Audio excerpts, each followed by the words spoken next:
تو پہلی چیز تو یہ کہ اب تو کافی اچھی ریسورسز بن گئی ہیں. حصن المسلم میری فیوریٹ کتاب رہی ہے بہت عرصے سے، کالج کے دنوں سے. حصن المسلم میں رسول صلی اللہ علیہ وسلم کی مسنون دعائیں جو ثابت ہیں ہر ایکٹیویٹی کے ساتھ، ان کا ذکر ہے ترجمے کے ساتھ انگلش میں.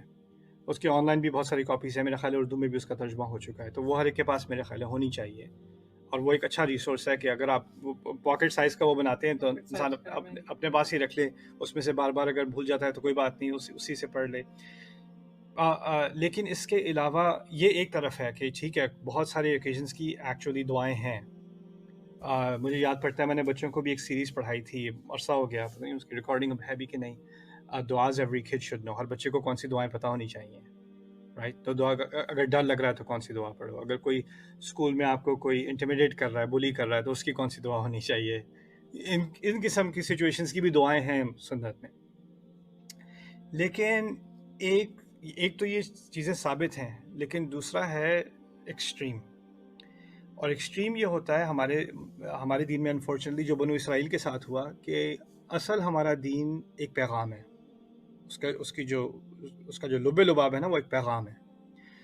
ہر ذکر میں ایک پیغام ہے، نماز میں ایک پیغام ہے، حج میں ایک پیغام ہے، روزے میں ایک پیغام ہے، ہر دعا میں ایک پیغام ہے. اسی لیے اس کے خاص الفاظ ہیں. الفاظ انسان کی زندگی میں الفاظ کا مقصد ایک پیغام کمیونیکیٹ کرنا ہوتا ہے، تو ہر دعا ایک خاص چیز کمیونیکیٹ کر رہی ہے. انفارچونیٹلی ہوا ہمارے ساتھ یہ ہے کہ ہمیں الفاظ کے تلفظ سے زیادہ دلچسپی ہے کہ میں یہ الفاظ یاد کر لوں اور زور زور سے پڑھ لوں، یا بار بار پڑھ لوں، یا 10 دفعہ پڑھ لوں، یا 20 دفعہ پڑھ لوں. لیکن جو الفاظ وہ کہہ رہے ہیں، اس کا جو پیغام ہے، اصل فائدہ انسان کو اس کے پیغام سے ہوتا ہے، اس کی آوازوں سے نہیں. اس کی آوازوں کا اپنا ایک درجہ ہے، لیکن وہ صرف اس وقت جب انسان کوشش تو کرے کم از کم کہ جو میں پڑھ رہا ہوں اس پیغام کا بھی مجھ پہ کچھ اثر ہو. تو اس لیے جو دعائیں مسنون ہیں وہ صرف یاد نہیں کرنی چاہیے، ان کے بارے میں سوچنا بھی چاہیے. جیسے انسان گاڑی میں بیٹھتا ہے، سبحان الذی سخر لنا ھذا وما كنا له مقرنین وانا الی ربنا لمنقلبون. سفر میں بیٹھنے کی دعا، گاڑی میں بیٹھنے کی، یا کسی بھی سواری میں بیٹھنے کی، کہ کتنی پاک وہ ذات ہے جس نے اس سواری کو میرے لیے مسخر کر دیا. ہمارے لیے مسخر کر دیا، یعنی میں گاڑی کا میں چابی گھماتا ہوں تو انجن سٹارٹ ہو جاتا ہے، وہ انجن میرے لیے مسخر ہے، آگ نہیں لگتی اسے، رائٹ؟ وما كنا له مقرنین. اور ہم اس پر قابو لانے والے نہیں تھے. ہمارے قابو میں نہیں تھا کہ بریکیں فیل نہ ہو، ہمارے قابو میں نہیں تھا کہ انجن کو آگ نہ لگے. یہ ہمارے قابو کی چیز نہیں تھی، اللہ تعالیٰ نے قابو میں رکھی ہوئی ہے. یہ ہمارے قابو میں نہیں تھا کہ کبھی بھی ٹائر پھٹ جائے ہائی وے پہ چلتے ہوئے اور گاڑی الٹا پلٹنا شروع ہو جائے. وما كنا له مقرنین. اب سفر میں جب انسان نکلتا ہے تو اس کو ایک منزل تک پہنچنا ہے اور پھر واپس گھر آنا ہے. ہر سفر کا خلاصہ یہی ہے نا، نکلنا ہے اور پھر واپس آنا ہے. تو اس سفر میں ہم یہ بھی کہتے ہیں وَإِنَّا إِلَىٰ رَبِّنَا لَمُنقَلِبُونَ، اور بے شک ہمیں آخر کار تو صرف ہمارے اپنے رب کی طرف ہی واپس لوٹنا ہے. یعنی اس سفر سے جو میں گروسریز کرنے جا رہا ہوں، یا گیس بھرنے جا رہا ہوں، یا یہاں کیمپس پہ آ رہا ہوں، مسجد آ رہا ہوں، اس وقت مجھے یاد دلانا ہے کہ یہ چھوٹا سفر ہے، لیکن یہ پوری زندگی ایک سفر ہے، اور اس کی واپسی، اس کا گھر لوٹنا میرے رب کی طرف ہے. تو یہ ہوتا ہے نا کہ ہم روز چھوٹے چھوٹے کاموں میں لگ جاتے ہیں، اور جب کوئی غور سے کوئی چیز ایسے دیکھ رہا ہو نا بہت قریب سے، تو اس کو وہ بڑا ویو نہیں نظر آتا پیچھے ہٹ کے. تو اس دعا کا مقصد کیا ہے کہ آپ کام میں تو لگے ہوئے ہیں، لیکن آپ جو بڑا مقصد ہے زندگی کا اس کو نہ بھول جائیں. وَإِنَّا إِلَىٰ رَبِّنَا لَمُنقَلِبُونَ. اور یہ دعا پڑھ کے انسان کو کیا ہوگا؟ اگر وہ کسی غلط جگہ جا رہا تھا، کچھ غلط لوگوں سے ملنے لگا تھا، کچھ غلط کام کرنے لگا تھا، اس دعا پڑھتے اگر اس کو احساس ہو جائے میں نے واپس تو رب کے پاس جانا ہے، کس منہ سے جاؤں گا، وہ شاید وہ ٹرپ بھی روک دے اپنا جہاں وہ جانے لگا تھا. لیکن اگر اس کے سمجھ نہیں ہے کہ دعا کا پیغام کیا ہے، تو چلو اب دعا پڑھ لی، ایکسیڈنٹ نہیں ہوگا کیونکہ میرے پاس ڈوئل سائڈ ایئر بیگز تو ہے نہیں، تو کم از کم دعا کی سیکیورٹی تو ہے. پھر اسی طرح ہم نے دعاؤں کو ایک طرح سے حفاظت کا مقصد قرآن کو بھی بنا لیا ہے کہ آیت الکرسی کو جو ہے وہ شیشے سے لٹکا دو، یا قرآن کی ایک کاپی جو ہے وہ ڈیش بورڈ میں ڈال دو، تاکہ پھر اس سے برکت ہوگی. تو ہم نے قرآن کو برکت اور حفاظت کے، اس کے کاغذات کو برکت اور حفاظت کا مصدر بنا دیا ہے، اس کی سورس بنا دیا ہے. اصل قرآن کی جو حفاظت ہے وہ انسان کے دل کی حفاظت ہے. جب اس میں ایمان جاگتا ہے بار بار اللہ کے الفاظ سے، نبی کے الفاظ سے، تو اس سے پھر اس کی حفاظت ہوتی ہے، پھر فرشتے آ کر حفاظت کرتے ہیں. تو یہ چیز ہم بھول جاتے ہیں. اسی لیے میں آخری بات جو آپ سے آج کہنا چاہ رہا تھا وہ یہ تھی کہ لوگ سمجھتے ہیں کہ جب تک یہ خاص الفاظ استعمال نہیں کرو گے نا، وہ تو شروع میں نے کہہ دیا کہ ہیں الفاظ، لیکن جب تک یہ الفاظ استعمال نہیں کرو گے دعا کیسے قبول ہوگی؟ تم نے وہ اسپیشل والی دعا تو تم نے استعمال نہیں کی تو تمہاری دعا کیسے قبول ہوگی؟ پنجابی میں دعا کرنے لگے، شرم نہیں آتی تمہیں؟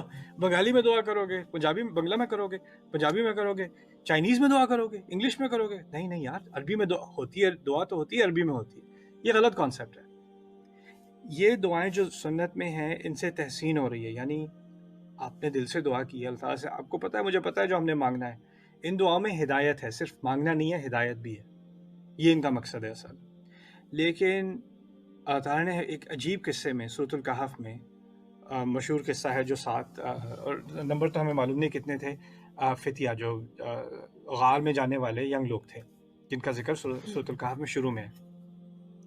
اچھا وہ عرب نہیں ہیں جن کا ذکر کیا جا رہا ہے، اور جہاں تک تاریخی ریکارڈ ملتا ہے نہ وہ کسی نبی کے زمانے کے ہیں اور نہ وہ کسی کتاب کو جاننے والے ہیں، یعنی وہ 7 نوجوان ہیں، ایک شہر میں رہتے ہیں، وہاں پر لوگ جو گریک میتھولوجی ہوتی ہے نا، زوس اور آرمیڈیز جو ان کے خدا ہوتے ہیں یونانی، لیکن ان کے دل میں توحید تو ہے، دل میں توحید آ گئی نا، ان کو یہ خیال آیا کہ یہ سارے خدا نہیں ہو سکتے، ایک ہی خدا ہونا ہے۔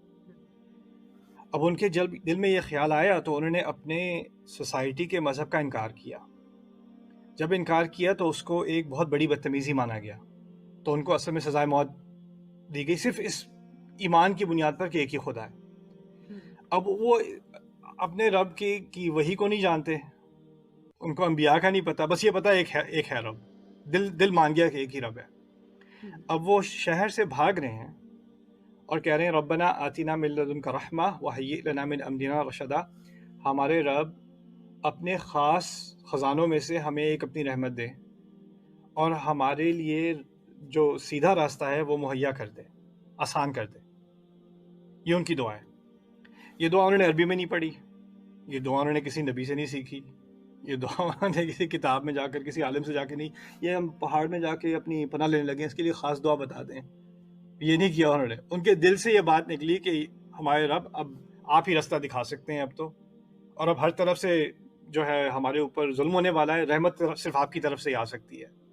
یہ بھاگتے بھاگتے انہوں نے یہ دل سے انہوں نے یہ دعا کی، اور اللہ تعالیٰ کو یہ دعا اتنی اچھی لگی کیونکہ دل سے نکلی تھی کہ اس کو قرآن میں رکھ دیا۔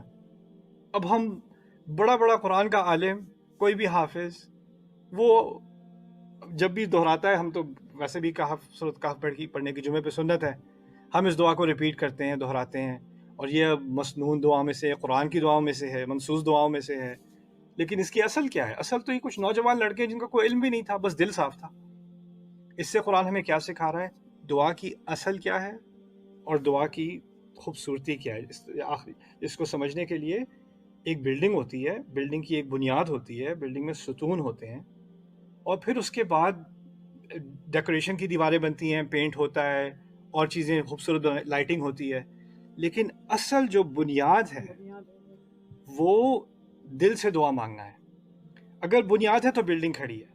ہم نے کیا کیا ہے؟ بنیاد پہ کوئی زور نہیں ہے، اور جو ساری چیزیں اس کو خوبصورت کرتی ہیں ہمارے دن میں، اس پہ سارا زور ہے۔ وہ بلڈنگ کھڑی نہیں ہے، آپ نے پینٹنگز لگانی شروع کر دی، بنیاد اس کی کھڑی نہیں ہے، ٹھیک ہے نا؟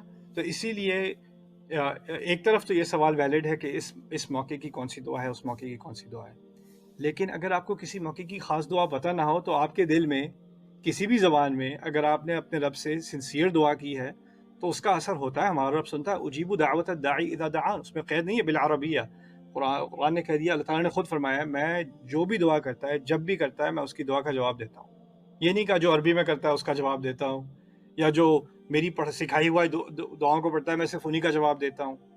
جب بھی کوئی دعا دے گا، جب بھی اپنے رب کو دعا دے گا، وہ سن لے گا۔ یہاں تک کہ میں تو نان مسلمس کو جانتا ہوں جو مسلمان ہونے سے پہلے باہر سے نکلا، شراب پی ہوئی ہے، نشے میں ہے، تھوڑا سا نشہ اترتا ہے، اوپر آسمان پہ دیکھ کے کہتا ہے I just need your help، بس تیری مدد، اگر مجھے پتا ہے تم ہو کہیں اوپر، بس میری مدد کر دو۔